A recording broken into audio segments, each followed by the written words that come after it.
Hindi mo yan. Ano ba yan? Dandahan. Doon mo gupitin ha. Oo, sige. Dandahan baka.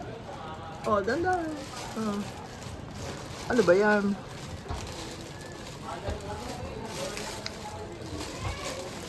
Hanapin may kulay pink. Asan yung kulay pink?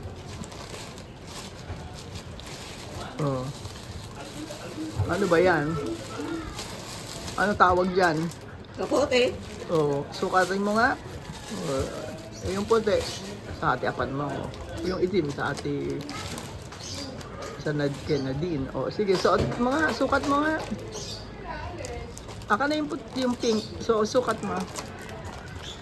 Oh, tanggalin mo sa supot. Sige, hindi na ginugupit. Ate kayo to isa. Oh, pag lumalakad kayo para hindi maulanan. Ate kayo to isa. Oh, yan kay ate apan yan kay ate Nadine. Pote. Kasi ito isa. Pag-iwa ka tayo. O, dali, sukat mo na muna, ne. Sukat mo muna. Ne, sukat mo muna. Ito, yung pink. Alam mo ba kung paano magsukat niyan? Sige, sukat mo nga.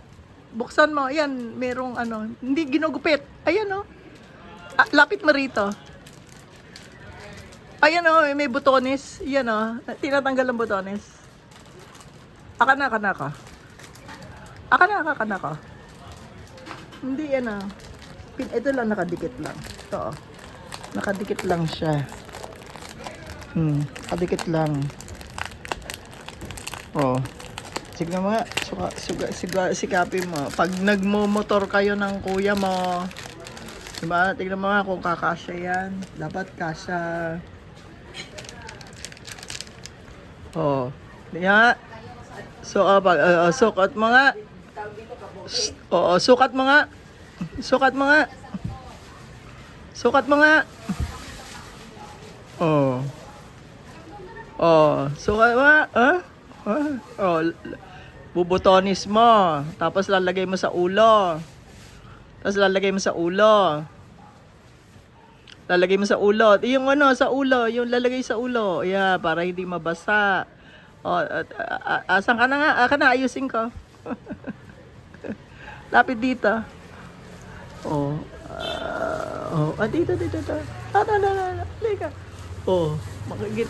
Oh, yan. Hindi ka na mababasa. Ayoko kasi nang sinisipong ka. Oh, binubutones. Di ba?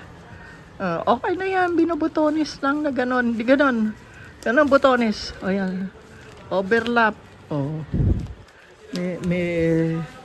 Diba? Hindi ka na ngayon mababasa. Ha? Ayoko na mabasa. O sige nga, lakad ka nga doon. Ikot ka doon. Diba? Ayoko mababasa ka. Kaya ka inuubo eh. Patingin nga rito. Kaway. Kaway. Tama ba? Oo. Tama? Kasya? Okay, kasya. Alika na dito. Tignan ko nga. Wow. Tama ba? Sasabihin mo sa kuya mo yan, ha? Oo. Meron.